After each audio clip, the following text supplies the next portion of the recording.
Tout le monde sait que vivre sa vie, c'est faire des choix. Mais comment choisissons-nous? Pourquoi choisissons-on une chose et pas une autre? René Girard nous a donné une réponse simple appelée le désir mimétique. On a l'habitude d'expliquer que notre choix est rationnel et dépend de l'objet, de ses qualités intrinsèques et de son propre goût. On prétend choisir de manière personnelle, autonome, sans l'influence des autres.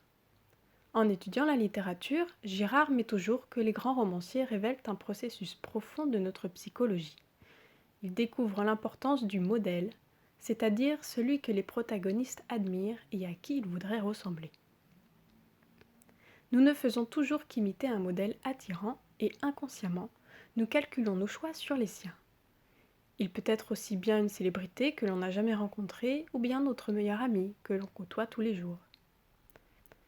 Comme le dit René Girard, l'homme est une créature qui ne sait pas ce qu'elle désire. Il se tourne vers les autres pour se décider.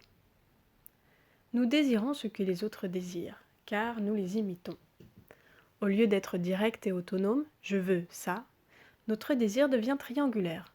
Je veux ça parce que quelqu'un d'autre le veut. René Girard a étendu son observation à beaucoup d'interactions humaines. Les bulles financières, la mode, ou aujourd'hui les réseaux sociaux. Il explique ainsi pourquoi les gens se disputent à obtenir les mêmes choses malgré la multiplicité des choix. Quand on calque nos désirs sur ceux des autres, on finit par entrer en compétition. Pour le même travail, les mêmes amis, la même maison ou le même statut social. Quelle est la solution? Gérard a dit que l'imitation est inévitable. L'important dans notre vie, c'est donc de savoir qui imiter.